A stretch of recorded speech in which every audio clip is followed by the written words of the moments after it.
히브리서 11장 24절부터 27절까지 받들겠습니다.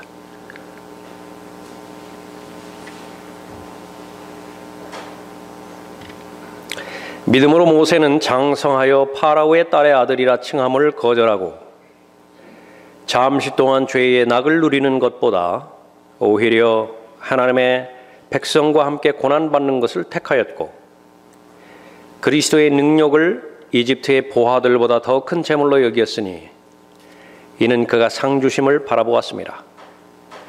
믿음으로 그는 왕의 노여움을 두려워하지 않고 이집트를 떠났으니 이는 그가 보이지 않는 분을 보는 것처럼 견디었기 때문이라. 모세의 믿음을 언급하고 있죠. 그래서 오후의 설교의 제목은 위대한 믿음입니다. 이제 믿음은 바라는 것들에 대한 실상이요 보이지 않는 것들에 대한 증거니, 우리의 믿음의 대상은 눈에 보여지지 않는 것이고 손에 잡히지 않는 것입니다. 그런데 그것을 믿음이라고 하는 과정을 통해서 볼 수 있는 안목을 갖는 것이고 또 보이지 않는 것들에 대한 증거를 가질 수 있다고 말하는 것이죠. 기도의 내용은 바로 하나님께서 보시는 것을 저도 보게 해 주십시오. 하나님께서 계획하신 그 계획 외에 또 하나님께서 가지고 계신 그 섭리에 저 자신을 넣어주셔서 하나님과 동행하는 데 어렵지 않도록 인도해 주십시오라고 하는 것입니다. 그 믿음을 소유했다고 한다면 그 믿음은 하나님께서 위대하다고 인정하십니다. 그것은 크고 웅장한 것이고 그것은 가장 가치 있는 것이며 그것은 영원한 것이기 때문에 그런 것이죠. 여러 사람을 이 믿음의 장, 믿음의 전당이죠. 히브리서 11장 기록하면서 우리에게 좋은 본보기로 보여주셨고 또 이 믿음이 흔들릴 때마다 아니면 믿음을 포기하고 싶을 때마다 이 푯대를 보고 다시 한번 힘을 얻고 나아가라고 그렇게 말씀하는 것이지요. 우리 모두의 위대한 소원, 그것은 다른 부분에 있어서는 약해질 수 있습니다. 보잘것 없을 수 있습니다. 그러나 믿음에 관련된 부분이라고 한다면 하나님께서 약속해 주셨기 때문에 아무리 유약한 사람이라 하더라도 위대한 믿음을 소유할 수 있다고 약속해 주셨죠. 겨자씨 하나를 만한 믿음, 그 믿음만 있으면 그 믿음이 성장하는 것입니다. 성숙하는 것이지요. 그것은 하나님께서 개개인에게 말씀하신 약속의 말씀이기 때문에 나에게도 틀림없이 이루어지는 것이죠. 사람들 앞에서 내가 위대해질 그런 열망을 갖지는 않지만 세상 앞에서 내가 위대해질 그런 열망을 갖지는 않지만은 또 하나님께서 인정하시는 또 성도들이 인정하는 위대한 믿음을 나는 가져야 되겠다. 그런 초점에서 또 하나님의 말씀을 보고 자신의 계획을 수립해야 될 것입니다. 자, 위대한 믿음, 누구나가 갖고자 하는 소망입니다. 특징은 무엇인가요? 첫 번째로 위대한 믿음은 올바른 선택을 할 때 얻어지는 믿음입니다. 올바른 선택을 할 때 얻어지는 믿음입니다. 두 가지로 살펴볼 텐데 거절해야 되는 것을 마땅히 거절하고 취할 것, 선택할 것을 마땅히 선택할 때에 강건한 믿음, 위대한 믿음이 소유가 되는 것이죠. 24절 보십시오. 믿음으로 모세는 장성하여 파라오의 딸의 아들이라 칭함을 거절하고 그랬습니다. 충분히 생각했고 충분히 고려했습니다. 그 상태를 계속할 때에 어떤 이득과 특권이 기다리고 있는 것인지 모르지 않습니다. 그럼에도 불구하고 거절할 수 있는 힘을 가졌는데 믿음이죠. 위대한 믿음입니다. 위대한 믿음은 위대한 선택과 동일한 말입니다. 우리가 육신의 부모로부터 출생하게 되었을 때에 그것은 나의 선택과는 관계가 없지요. 나의 의지와는 상관없이 출생하는 것입니다. 그런 것이 한두 가지가 아니에요. 대한민국 국민으로 태어나는 것도 내 의지와는 상관이 없습니다. 나는 미국에서 태어나는 것을 거절하고 나는 한국에서 태어나겠습니다. 그렇게 해서 태어난 것이 아닌 것이지요. 그러나 영적인 출생부터 시작해서 영적인 삶에 있어서는 모든 것이 다 결정에 의해서만 이루어집니다. 영적인 영역에 있어서는 우연히 일어나는 것은 없습니다. 영적인 영역에 있어서는 저절로 일어나는 것은 없어요. 아무리 작은 것이라 하더라도 결정을 해야 그것은 믿음으로 연결이 되어지는 것이죠. 모세가 태어날 그 당시에 가장 암울한 때였었죠. 아들이면 다 살해당해야 되었던 것입니다. 말살 정책 때 바로 그때 태어났습니다. 자기의 형만 한다 하더라도 좀 피할 수 있었는지 몰라요. 아론이 태어났을 때. 그러나 모세가 태어났을 때는 바로 대상이 되었던 것이죠. 그러다가 하나님의 자비 가운데서, 하나님의 섭리 가운데서 그 죽음으로부터 구원받고 파라오의 궁전으로 들어가서 그 이집트의 왕자의 계열이 되어졌었죠. 특권이라고 하는 특권은 모두가 다 누릴 수 있게 되었습니다. 배움만 본다 하더라도 얼마나 많은 지혜를 가르쳤을까요? 이집트의 지혜. 문명 아니겠습니까? 이집트 최고의 문명국이죠. 전쟁에 있어서는 누구를 두려워하겠습니까? 그 전쟁에 있어서도 모두 전문적인 또 탁월한 지식과 그런 능력을 배우고 또 익혔을 것입니다. 그러다가 시간이 흘렀을 때에 하나님께서 불러주시는 계기가 있죠.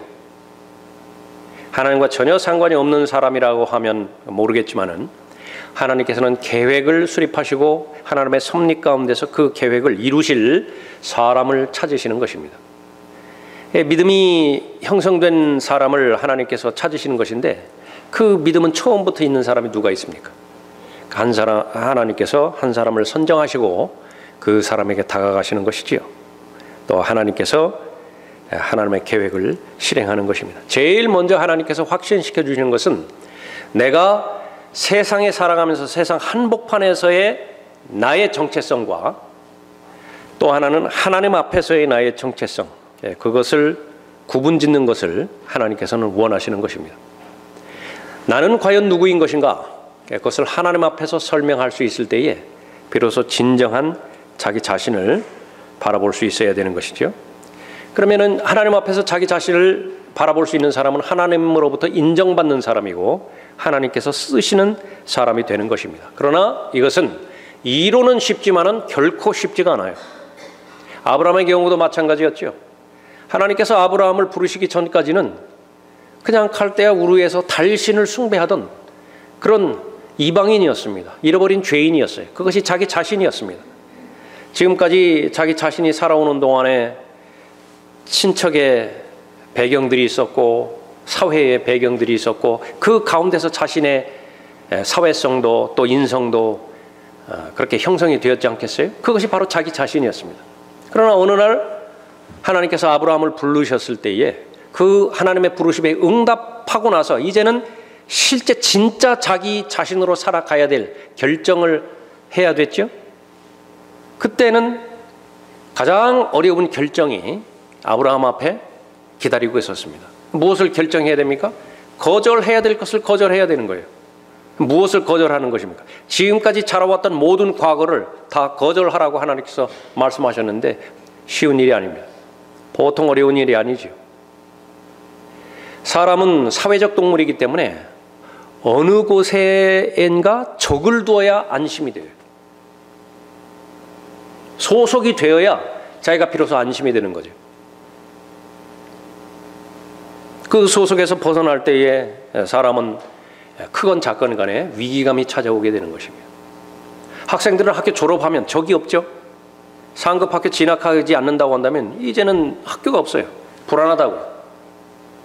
직장인들이 퇴직을 하면 이제는 자기 적이 없어요. 불안하다고요.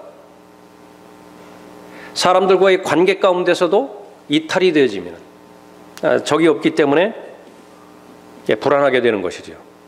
그러니까 누구에게나 찾아오는 것이지만은 그러나 하나님의 직접적인 부르심 가운데서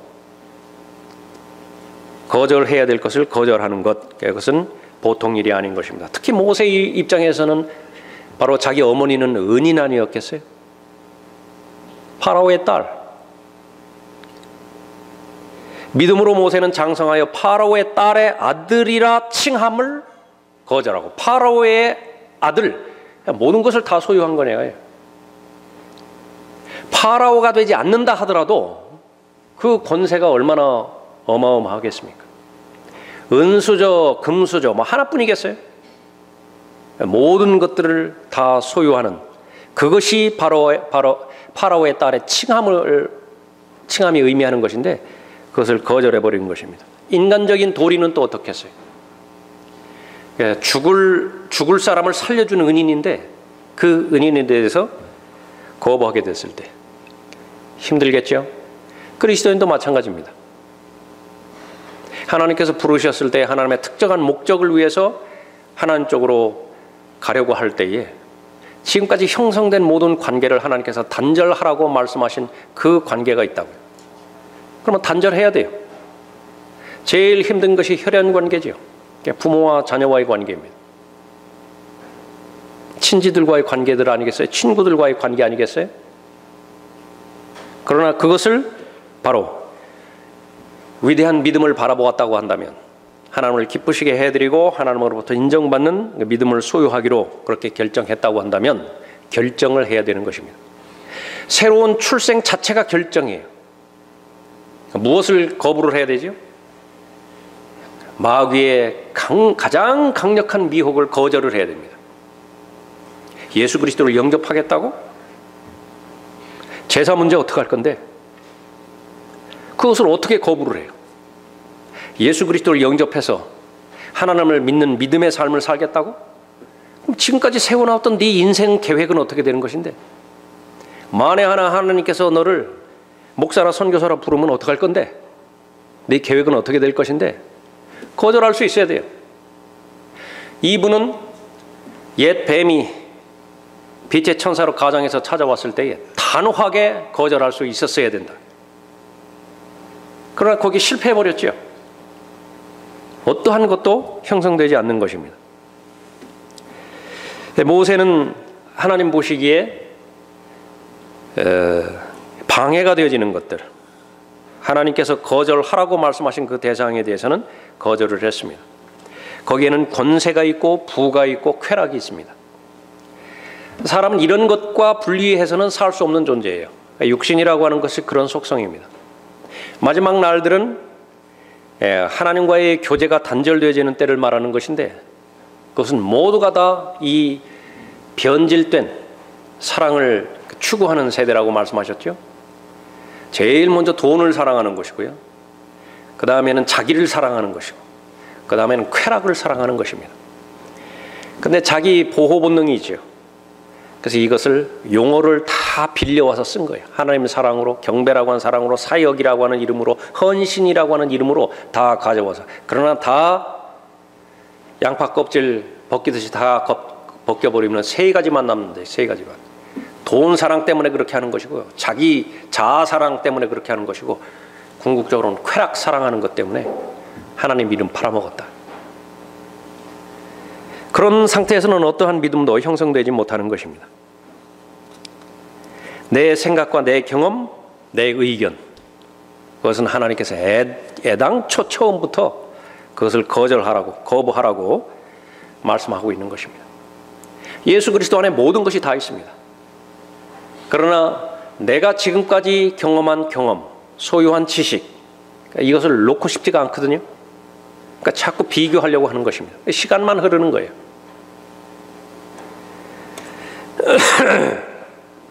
무엇보다도 죄의 유혹이 다가올 때, 그것은 명확하게 죄야 그렇게 안에서 언급할 때에 주저하면 안 됩니다.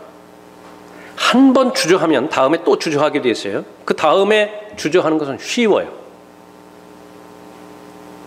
모든 것이 첫 번째가 어려운 것입니다. 도둑질도 첫 번째가 어려운 것이고, 사람도 첫 번째 살인이 어려운 것이고요, 거짓말도 첫 번째 거짓말이 어려운 것이지, 그 첫 번째만 넘어갔다고 한다면 그 다음부터는 자연스럽게 돼버리는 거예요. 그것이 반복되어지면 자신의 인격이 되어버리는 것입니다. 거짓말의 아비를 닮아가는 거예요. 처음부터 살인자인 그 마귀를 닮아가는 것이지요.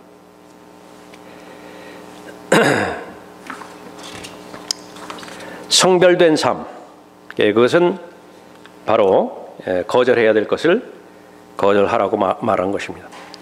동시에 취할 것을 취할 때에 올바른 선택이 완성되는 것입니다. 거절할 것은 다 거절해놓고 취해야 될 것을 취하지 않는다고 한다면 계속 반쪽짜리예요. 한쪽만 구워진 빵입니다. 계속 한쪽만 구우니까 나중에는 새카맣게 타버리겠죠. 아무짝에도 쓸모가 없게 되는 것입니다. 25절 보십시오. 잠시 동안 죄의 낙을 누리는 것보다 오히려 하나님의 백성과 함께 고난받는 것을 택하였고 그랬습니다. 이것은 하나님께서 주시는 지성이 아니면 판단할 수 없는 판단 근거예요. 다시 한번 보십시오. 지금 무엇과 무엇을 놓고 지금 판단한다고요? 잠시 동안 죄의 낙을 누리는 것. 그러니까 죄는 낙을 가져다 둔다고 그랬죠. 그러니까 죄를 지으면 기뻐요. 죄를 생각만 한다 하더라도 흥분이 돼요. 죄를 지을 계획만 하면 아주 기대가 된다. 가슴이 설레요. 그것이 바로 죄의 본능인데 그것은 지금까지 경험을 통해서 지금까지 내가 맛을 보아온 것이거든요. 그거 하나 놓고 그 다음에는 하나님의 백성과 함께 고난받는 것.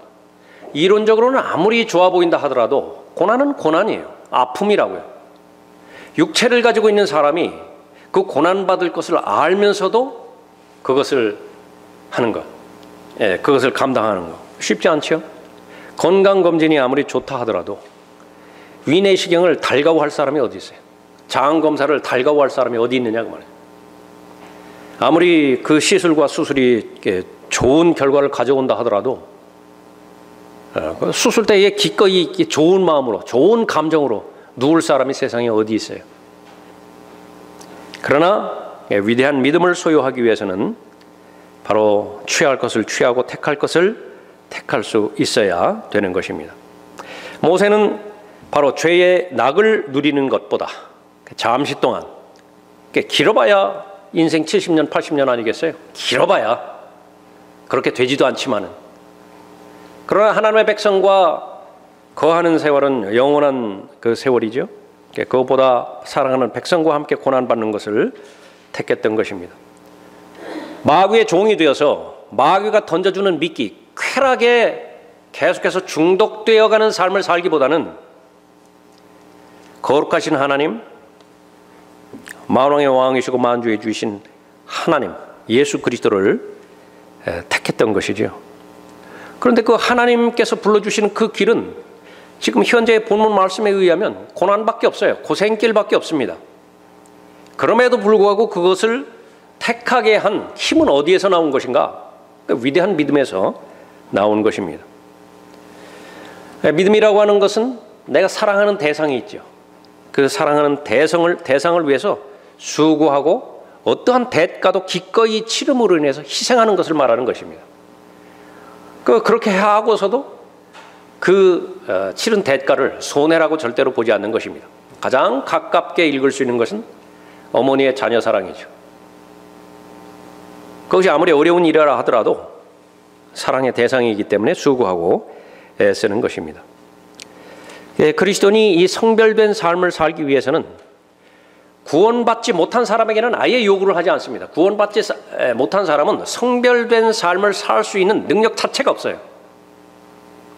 그러나 구원받았다고 한다면 그 구원받은 사람은 두 가지 가능성이 있는데, 하나는 구원받기 이전의 삶처럼 계속 살아갈 수 있고, 구원받았다 하더라도 구원받은 사람이 이제부터는 구원받기 전의 삶과는 전혀 다른 거룩하고 깨끗하고 성별된 삶을 살아갈 수 있는 길이 열린 것입니다. 어떤 길을 선택하겠는가? 물어볼 것도 없어요. 성별된 삶을 살아가기를 원하는 것이죠. 그렇다고 한다면 알려주겠다고 성령께서 말씀하는 것입니다. 어떻게 하면 성별된 삶을 살 수 있는 것이냐? 결론은 하나예요. 버릴 것 버리고 취할 것 취하면 돼요. 그런데 이것을 받아들이지 않는다고요.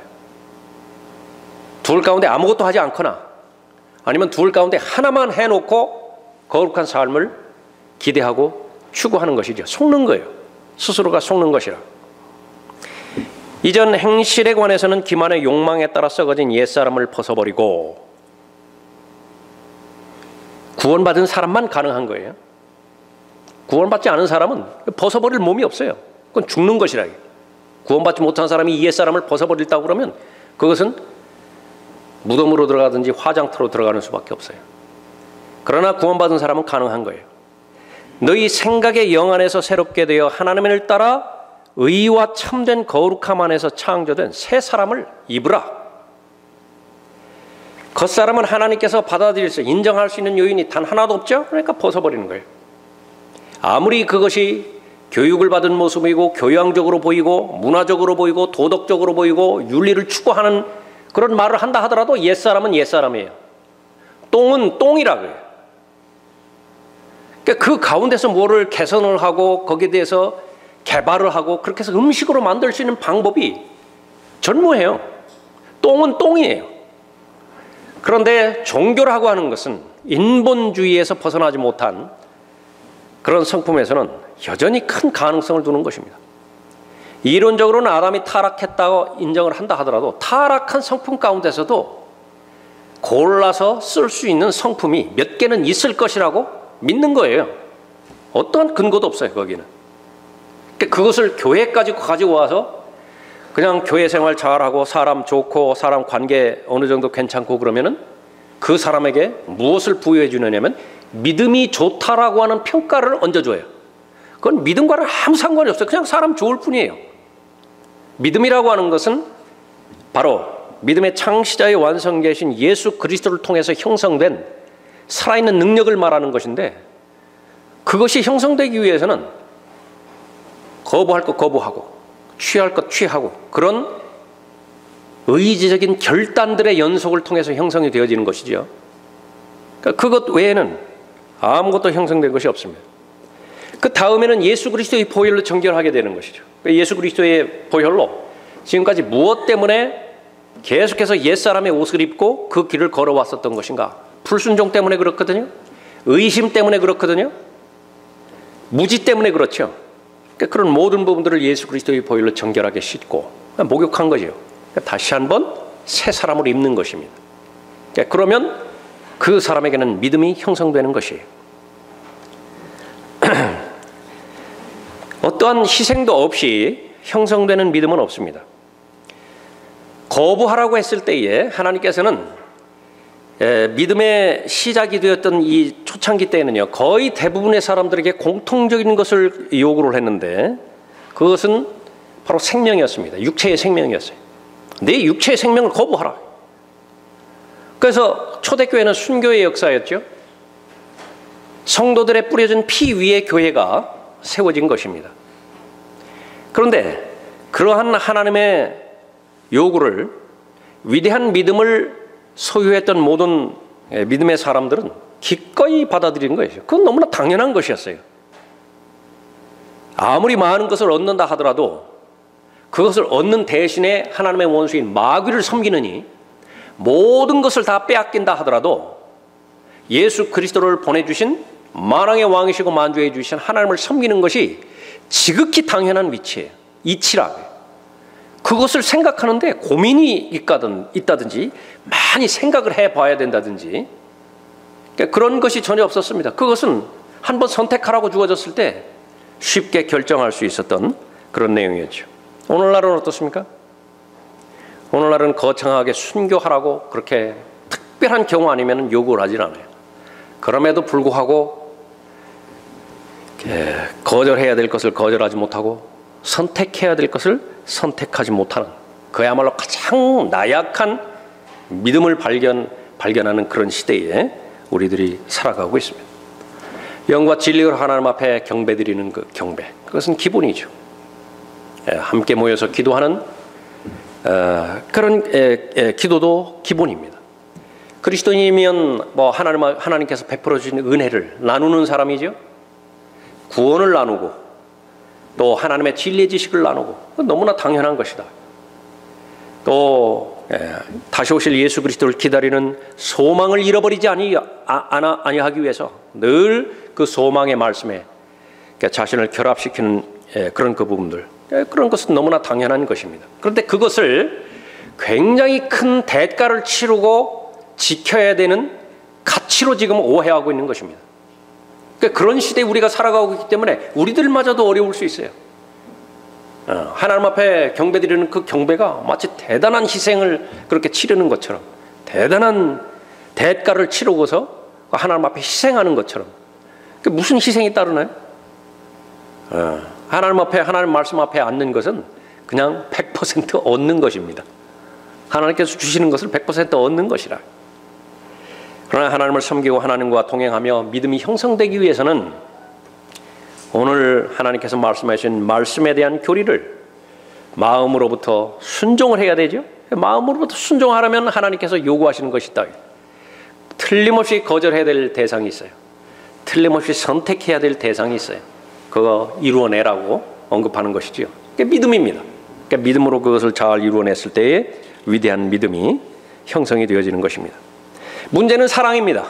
귀히 여기는 대상이에요. 사랑하는 대상을 사랑하는 가족이죠. 부양하고 잘 양육하고 또 보호하는 데 있어서 어떤 수고도 마다하지 않아요. 얼마만큼 많이 돈이 들어간다 하더라도 그것이 낭비다, 그런 생각하지 않습니다. 아침 일찍 일어나서 저녁 늦게까지 수고한다 하더라도 별 피곤함을 느끼지 못하는 것입니다. 그것이 사랑의 힘이에요. 그런 사랑할 수 있는 사랑의 대상이 있다라고 하는 것은 복 중의 복입니다.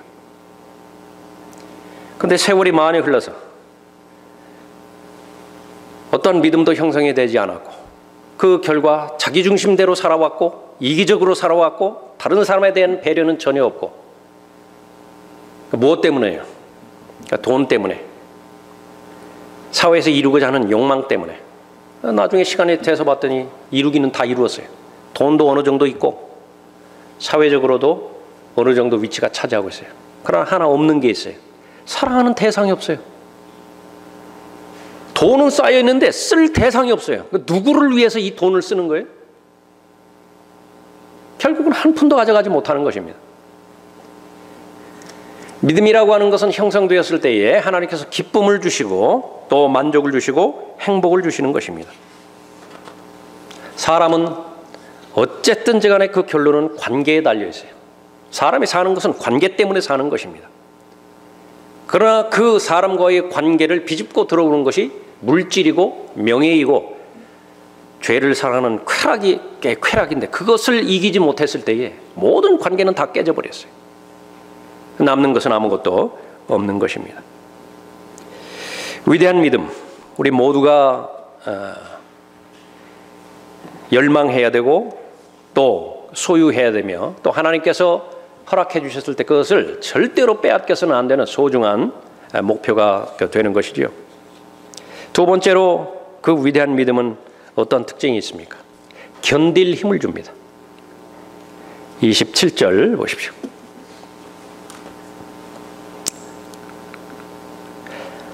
믿음으로 그는 왕의 노여움을 두려워하지 않고 이집트를 떠났으니 이는 그가 보이지 않는 분을 보는 것처럼 견디었기 때문이라. 믿음이란 거기서 다시 한번 정의를 내리죠. 하나님은 보이지 않는 분이에요. 그런데 그 보이지 않는 분을 볼 수 있는 안목이 생겼죠. 베드로후서 1장에서도 언급했잖아요. 우리가 한 번 하나님의 음성 들은 적도 없고 한 번 그분을 본 적도 없는데 어떻게 그분을 사랑할 수 있는 거예요? 믿음 때문에 그렇죠. 믿음 때문에. 그 믿음이 형성이 되었기 때문에 그분이 존재하시는 것을 그냥 아는 거예요. 무엇으로 알죠? IQ로 아나요? 무엇으로 알아요? 시각으로 알아요? 아니면 촉각으로 알아요? 뭐 제 육감이라도 있나요? 위로부터 전해주신 지성이 있어요. 위로부터 전해주신 영이 있습니다. 그것이 감각기관이죠. 그 감각기관은 믿음이 있는 사람에게만 형성되어지는 감각기관입니다. 그래서 그리스도인은, 정상적인 그리스도인은 머리가 쭈삐쓰고 닭살이 그런 사람들이 말하는 체험이 없어도 하나님이 존재하신다라고 하는 사실을 자연스럽게 알아요. 꿈에 무슨 환상이나 꿈에 하나님이 나타나지 않았다 하더라도 하나님께서 뭐 이 길로 가라 저 길로 가라 뭐 그것을 선택해라 그런 말이 음성이 들리지는 않는다 하더라도 하나님께서 존재하시고 하나님께서 살아 계시다라고 하는 것을 전혀 의심하지 않아요. 왜 그렇죠? 하나님의 말씀을 믿을 수 있는 믿음이 형성되는데 가장 탁월하게 하나님의 음성을 들은 대표적인 사람이 베드로 아니에요? 변형산에서 아버지 하나님의 음성을 들었잖아요. 이는 내 사랑하는 아들이요 내가 그 안에서 기뻐하노라. 너희는 그 말에 경청하라고 그 말을 들었잖아요. 근데 그것보다 더 확실한 예언의 말씀이 바로 성경이라고 정의해 주었잖아요. 우리는 베드로가 말하는 그 더 확실한 예언의 말씀을 가지고 있기 때문에 전혀 의심하지 않습니다. 이것이 영이 죽어있는 상태에서는 아무리 동의해 보려고 해도 동의가 되어지지 않아요. 이것은 영 안에서 일어나는 현상이기 때문에 하나님께 주시는 지성이 없다고 한다면, 하나님께 주시는 영이 없다고 한다면 이것을 받아들일 방법이 없는 것입니다. 그냥 믿는 채 할 뿐이죠. 그 사람이 가지고 있는 능력 가운데 하나는 견딜 수 있는 인내의 능력이에요. 믿음이 형성되기 위해서는 반드시 인내의 과정이 필요합니다. 인내의 과정 없이 형성될 수 있는 믿음은 없어요. 너희에게 인내가 필요함은 너희가 하나님의 뜻을 행한 후에 그 약속을 받기 위함이라. 히브리서 10장 36절 말씀인데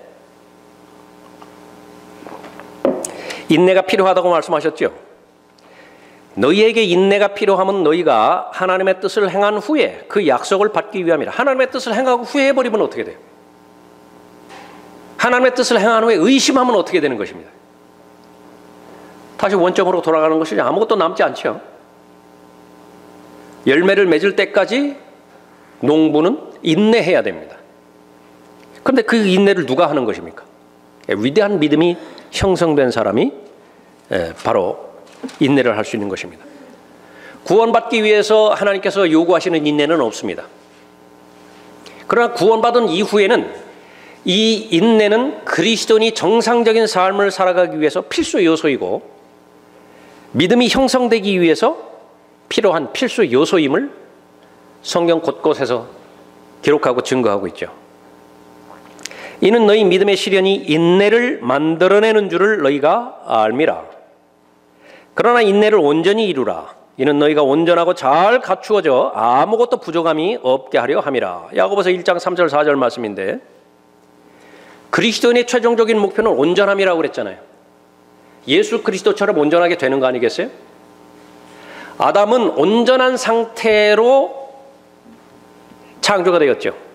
33세의 청년으로 더 이상 자라지 않아요. 어린아이 상태가 없었습니다. 그러나 그리스도인은 영적으로 출생했을 때의 베이비 단계부터 시작되어지죠. 그래서 빨리 입맛을 알아야 된다고요. 입맛을 알기 위해서는 겉사람을 벗어버리고 순수한 하나님의 말씀을 계속해서 섭취함으로 인해서 주의 인자하심을 맛보아야 돼요. 성경이 무슨 맛인지를 그것을 맛을 들여야 된다고 말이죠. 경배하는 재미를 알아야 되고 예수 그리스도를 증거하는 스릴을 느껴야 돼요. 그것이 없이는 도태돼요. 타락합니다. 그런데 그 모든 것들을 이루어주는 요인이 인내라 그렇게 언급하고 있는 것이지요. 바로 이 인내를 통해서 고난을 견뎠다 그렇게 언급하고 있습니다. 얼마나 모세는 외로웠을까요? 사람이 제일 견딜 수 없어하는 것은 홀로 있는 것인데 모세는 홀로 하나님과 관련되어 있어서 홀로 40년을 지내야만 됐습니다. 거기에 그 27절 거기 보십시오. 믿음으로 그는 왕의 노여움을 두려워하지 않고 이집트를 떠났으니 떠날 때 누구하고 같이 있었어요? 홀로 떠났다. 홀로 40년간 광야 생활을 했었죠. 그러나 믿음이 형성되었을 때에 위대한 믿음을 소유했다고 한다면 이 세상의 모든 피조물들이 다 없다 하더라도 우주 한 공간에서 단독자로 혼자 존재한다 하더라도 결코 외롭지 않아요. 아브라함의 경우도 역시 마찬가지였죠. 갈대 우르에서 하나님께서 불러주셨을 때 얼마나 많은 밤을 광야에서 지냈겠습니까? 야곱만 돌베개 삼았던 거 아니죠. 순례자여 타국인이었던 모든 사람들은 다 천막 지어놓고 우리가 생각하는 그 개념의 천막이 아니에요. 그 천막 지어놓고 그마저도 없다고 한다면 그냥 하늘 보면서 하룻밤을 새웠을 거 아니겠어요? 얼마나 적막했겠습니까? 얼마나 고요했겠어요? 또 들짐승으로부터 보호받지도 못하는 상황에서 얼마나 무서웠겠어요? 공포가 있었겠습니까? 그럼에도 불구하고 외롭지 않았던 것은 단 한 가지 사실이었는데 그것은 뭐냐면 하나님께서 함께 하신 거예요. 늘 하나님께서 보고 계시고 지켜보시는 하나님께서 눈동자처럼 보호해 주셨다라고 하는 그 믿음이 형성되었기 때문에 외로움을, 고독을 견딜 수 있었던 것입니다. 정녕 내가 죽음의 그림자의 골짜기를 지날지라도 언제 죽을지 몰라요. 그냥 깊은 골짜기만 있는 것이 아니라 도처에 원수들이 칼과 창으로 무장하고 나타나기만을 기다리고 있는 것입니다. 캄캄한 흑암이기 때문에 어디 숨었는지도 몰라요. 무슨 안전 장비가 있어서 그것을 통과하겠습니까? 그때의 고백인 것이에요. 정녕 내가 죽음의 그림자의 골짜기를 지날지라도 악을 두려워하지 않으리니 이는 주께서 나와 함께 계시며. 왜요? 악에 대해서는 일체 거부해 버렸거든요. 불의에 대해서는 일체 타협하지 않았어요. 다 거부해 버렸어요. 그리고 진리에 대해서는 무엇을 치른다 하더라도 그것을 내가 택하겠다, 취하겠다, 내 것으로 온 거예요. 하나님과 관련된 사랑과 하나님께서 베풀어 주신 은혜, 그것은 다른 것과는 절대로 바꾸지 않겠다라고 하는 견고한 믿음과 견고한 마음으로 그것을 취한 것이에요. 그 사람이 무슨 악을 두려워하겠어요? 하나님께서 보장해 주시는 것이죠. 악을 두려워하지 않으리니 이는 주께서 나와 함께 계시며. 주께서 함께 계심이기 때문에 내 주변에서 일어나는 모든 것들은 하나님께서 허락하신 범주 내에서 일어나는 것이, 그것을 내가 아는 거예요. 내가 지금 얼마나 억울한 것인가, 다른 사람은 몰라도 하나님은 아신다. 그러니까 그것으로 됐어요. 뭐 다른 설명이 필요 없어요. 그분만 아시면 돼요. 그런 마음이 어디에서 왔는가? 그 위대한 믿음이 바로 모든 환경들을 견딜 수 있는 인내를 가져다 주는 것이죠. 하나님께서는 예수 그리스도를 개인적으로 영접한 모든 사람들에게, 사람들은 다 버린다 하더라도요, 실제로 부모마저도 버려서 고아로 만들어 버린다 하더라도 하나님은 한 분만큼은 절대로 버리지 않으시겠다고 약속하셨죠. 너희의 생활 방식에 탐욕이 없도록 하고 현재 가진 것들로 만족하라. 이는 그가 말씀하시기를 내가 너를 떠나지 아니하고 너를 버리지 아니하리라. 다른 사람은 버려도 하나님은 안 버려요. 심지어 여러분이 하나님을 떠난다 하더라도 하나님은 여러분 떠나지 않으신다. 여러분이 구원 받으셨다고 한다면 믿을 수 있겠습니까? 믿음입니다. 위대한 믿음이라. 수치를 견뎌냈죠. 얼마만큼 호사스러운 생활을 했겠어요? 왕궁에서. 얼마만큼 많은 사람들의 칭송을 받았겠어요? 이집트에서. 그런데 이제 떠나야 된다고. 그냥 몸만 떠난 것이 아니라 지금까지 받았던 모든 칭송 그거 다 벗어버린 것이죠. 대신에 누더기를 걸쳐야 되잖아요. 사람들의 멸시와 비난, 모든 부정적인 말들. 거의 대부분의 사람들은 모세를 바보라고 했을 것이라고요. 잘못 선택한 거죠. 아무리 생각해도 이집트 사람들은 이해가 안 가는 거예요. 왜 파라오의 딸의 아들이라는 칭함을 거절을 해요? 거절 안 해도 돼요. 거절했죠. 그리고 잠시 동안 누리는 죄의 낙, 이것도 이해하지 못하는 거예요. 그게 왜 잠시 동안 누리는 것이냐? 그 죄의 낙을 누리려고 그 생애 전체를 다 써서 열심히 일해서 돈 벌고 자기를 희생하고 밤잠 새벽잠 줄여서 애쓰는 것인데 그 죄의 낙을 좀 누려보려고 어떻게 이해가 되겠습니까? 그 바보 같다고요. 바보 같아. 누가복음의 비유에서 어리석은 부자의 비유에서 하나님께서는 반대로 바보 같은 사람에 대해서 언급하고 있죠. 모든 것을 다 갖추었는데 하나님을 배제시켜 버렸어요. 모든 것을 다 선택했는데 진리만 선택하지 않았습니다. 모든 것을 다 추구하는데 영생만 추구하지 않아요. 사람들의 관점에서는 모두가 다 탁월한 삶이었다고, 출세한 삶이었다고, 자수성가한 삶이었다고 그렇게 평가를 받을는지 모르지만 하나님께서 보실 때는 바보스럽다. 너 어리석은 자예요. 왜 어리석었습니까? 분별이 없어요. 세 번째입니다. 가장 위대한 믿음. 그것은 어떠한 특징이 있는 것인가? 믿음은 더 큰 가치를 바라볼 수 있는 힘이 있는 것이에요. 분별력이죠. 계속해서 언급했던 분별력입니다. 분별력. 26절 보십시오. 그리스도의 능력을 이집트의 보화들보다 더 큰 재물로 여겼으니 이는 그가 상 주심을 바라보았습니다. 다시 한번 보십시오. 그리스도의 능력. 사도행전에 기록되어 있는 내용이죠. 예수를 주라고 시인했더니 돌아온 것은 무엇이에요? 그 능력이었어요. 투옥이었습니다. 박해였어요. 매맞는 거였죠. 동족으로부터든 이방인으로부터든 땅에서든 강에서든 도대체 이 능력으로부터 자유로워질 때는 없어요. 무엇했기 때문에요? 예수를 주라고 시인했기 때문에. 예수 그리스도 외에는 진리의 길이 없다고 그렇게 증거했기 때문에. 그리스도의 능력이에요. 그 그리스도의 능력을 이집트의 보화들보다 더 큰 재물로 여겼으니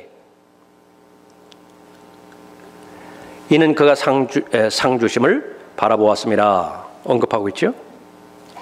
똑똑한 사람, 올바로 계산할 수 있는 사람이에요.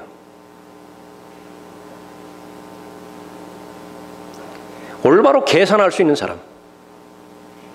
얼마가 적자이고 얼마가 흑자인 것인지 그것을 올바로 잘 계산해야 다음의 행동이 보여질 거 아니겠어요? 버는 것보다 더 많이 쓰면 어떻게 돼요? 투자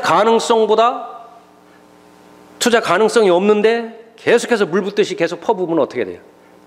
지금까지 들어간 돈 생각해서. 어리석은 사람이죠. 바울은 처음부터 이 올바른 계산을 했던 사람은 아닙니다. 그러나 성령께서 임하시고 그 진리의 말씀의 인도함을 받아서 믿음이 형성되기 시작했을 때에 비로소 이 올바른 계산력을 가질 수가 있었던 것입니다.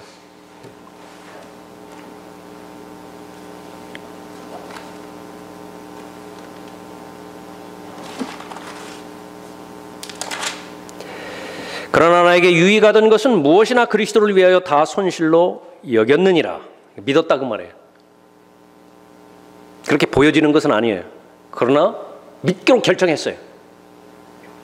실로 모든 것을 손실로 여김은 그리스도 예수 나의 주를 아는 지식이 가장 고상하기 때문이요. 비교죠. 다른 것들도 고상한 것들이 있었을 거 아니겠어요. 근데 그 가운데서 가장 고상한 것이 무엇이냐? 예수 그리스도를 알아가는 것이고 배우는 것이고 따라가는 것이었어요. 시간만 많다면, 돈만 많다면 이것저것 다 해봐도 되죠. 한 500살 정도 산다고 한다면, 1000살 정도 산다고 한다면 그렇게 조급하지 않게 여유 갖고 다 해볼만 해요. 그럼 한정돼 있다고요. 한정돼 있어. 그럴 때에 올바른 계산력을 갖고 있지 못한다고 한다면 시장만 해놓고 다 망쳐버리는 것이에요. 톨스토이의 단편집 중에서 사람에게 필요한 땅은 얼마나 되는가 아시죠? 해 떠서 해 질 때까지 자기가 돌 수 있는 땅을 다 주겠다고. 거기에 해당되지는 금액을 땅 주인에게 줬잖아요. 욕심 해가지고 그냥 멀리 돌아다니기 시작했다. 어느 보니까 이제 해가 지기 시작하는 거예요.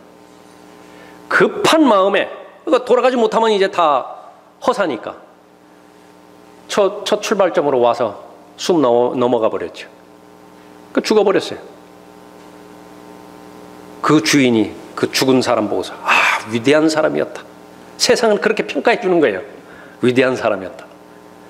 그 사람에게 땅을 주었는데 묘지짜리 그것만 주었다고요. 사람에게 필요한 땅이에요. 실로 모든 것을 손실로 여김은 그리스도 예수 나의 주를 아는 지식이 가장 고상하기 때문이며 내가 그를 위하여 모든 것을 잃어버리고 그것들을 오히려 배설물로 여김은 그리스도를 얻기 위함이요 또 그 안에서 발견되고자 함이니 그리스도인이 왜 우선순위를 확립해야 되는 것인지 올바로 계산하기 위해서요. 올바른 영적 분별력을 갖기 위해서죠. 기도에 있어서도 마찬가지라고 말했죠. 위대한 믿음을 형성했다고 한다면 그 사람의 기도가 위대해져요. 그 사람의 믿음이 성숙되었다고 한다면 그 사람의 기도가 성숙된 거예요. 내가 이것을 기도하노니 너희의 사랑이 지식과 모든 판단에 있어서 더욱더 풍성하게 되어 너희가 가장 좋은 것들을 분별하며 기도하라 그거예요. 기도하지 않으면 분별력이 없어요. 가장 좋은 것들을 분별할 수 있는 분별력을 저한테 주십시오. 무엇과 관련돼서? 그리스도의 능력이냐 보화냐. 근데 내적인 그 위대한 믿음의 능력이 없다고 한다면, 믿음이 형성되지 않았다고 한다면 100이면 100 이집트 보화로 달려가죠. 누가 차원에서 예수 그리스도를 위해서 그 능력을 받는 것을 선택하겠어요? 그런데 그 그리스도의 능력을 선택한 사람들은 도대체 누구냐 말이에요. 다름 아닌 믿음의 전당에 기록될 후보자들이에요. 여러분들이 그렇게 돼야 됩니다. 믿음의 전당에 여러분들의 이름이 기록돼야 돼요. 그러기 위해서는 이 위대한 믿음을 소유했던 믿음의 사람들을 그 뒤를 본받아서 계속해서 추구해 나갈 수 있어야 되겠죠. 너희가 가장 좋은 것들을 분별하며 또 그리스도의 날까지 순수하고 흠없게 되기를 바라며 얼마나 안정된 삶이냐, 얼마나 편안한 삶이냐, 얼마나 풍요로운 삶이냐, 그리스도인의 목표가 전혀 아니에요. 그건 결과일 뿐이에요. 그리스도인의 삶의 목표는 어떤 삶이라고요? 깨끗한 삶, 순전한 삶, 거룩한 삶이에요. 그러한 삶을 살았더니 아무것도 남는 것이 없더라. 잘 산 거예요. 그런 것들을 살았더니, 그러한 삶을 살았더니 풍요롭고 안정되고 여유 있는 삶을 살게 되었더라. 잘 산 거예요. 목표가 분명해야 됩니다. 다른 것들은 다 잃어버린다 하더라도 나는 깨끗한 삶을 절대로 포기하지 않겠습니다. 순전한 삶, 거룩한 삶을 포기하지 않겠습니다. 왜냐하면 그리스도의 날에 그러한 삶만을 자랑할 수 있기 때문에 그렇죠. 너희가 가장 좋은 것들을 분별하며 또 그리스도의 날까지 순수하고 흠없게 되기를 바라며 예수 그리스도를 통하여 얻는 의의 열매들로 가득 차서 하나님께 영광과 찬양이 되기를 바라노라. 똑같은 열매라 하더라도 이 세상에 당장 필요한 것들, 거기에만 눈이 멀어서 그 열매에만 달려드는 것, 그것은 그렇게 바람직스럽지 않은 것입니다. 하나님을 위해서 희생한 것, 하나님을 위해서 바친 것, 하나님을 위해서 헌신한 것, 그것은 결국 어떤 하나님의 말씀에서도 경험하는 똑같은 것이지만은 결코 그것은 희생이 아니라고 하는 사실이죠. 그리스도의 능력을 이집트의 보아들보다 더 큰 재물로 여겼으니 이는 그가 상 주심을 바라보았습니다. 보상하는 분이시죠. 그것을 마땅히 믿을 수 있어야 돼요. 마땅히 믿을 수 있는 사람은 어떤 사람입니까? 위대한 믿음이 형성된 사람이죠. 나를 존중하는 자들을 내가 존중하고 나를 멸시하는 자들을 내가 소홀히 여기리라. 사무엘상 2장 30절 말씀이죠. 도대체 하나님을 존중하는 것이 어떤 사람이냐, 하나님을 멸시하는 사람들이 어떤 사람이냐. 하나님께서 제일 중요하게 여기시는 것은 위대한 믿음을 소유하라 그거예요. 그 하나님의 뜻에 나도 일치된 마음이 있다고 한다면 하나님 존중하는 사람이에요. 하나님의 뜻은 하나님의 뜻이고 어차피 내 인생 내가 살아가는 거, 내가 세운 내 인생의 계획을 하나님의 도움을 받아서 실현하는 인생으로 결정해버렸다고 한다면 하나님 무시하는 거예요. 하나님 멸시하는 거예요. 하나님께서는 그런 사람 소홀히 여기겠다, 그렇게 말씀하고 있는 것입니다. 자, 여러분은 어떻습니까? 여러분의 지금까지 형성된 믿음이 형성되기 위해서는 지금까지의 과정을 다 거쳐왔다고요. 올바른 선택을 했었을 것이고요. 버릴 것 버리고 취할 것 취했다고요. 또 올바른 계산을 했을 것입니다. 더 좋은 것을 선택할 수 있는 가치가 생겼을 것이에요. 계속해서 더 큰 가치를 바라보는 가운데 견뎌야 되고 참아야 됐던 그 인내의 능력을 여러분의 믿음을 통해서 형성이 되었을 것이라고. 지금까지 잘 한 겁니다. 하나님의 말씀에 비추어 봤더니 그것이 진짜 성도의 삶이에요. 앞으로 얼마 남지 않았습니다. 얼마 남지 않은 그 기간 동안에 포기하지 말고 지금까지 추구해왔던 믿음의 여정을 잘 견지하고 달려간다고 한다면 바로 이 위대한 믿음을 소유할 것이고 위대한 믿음을 소유한 그 사람, 이는 그가 상 주심을 바라보았습니다. 하나님께서 여러 가지 여러분이 생각하는 것보다 더 그 이상의 준비된 상으로 여러분에게 보상할 것입니다.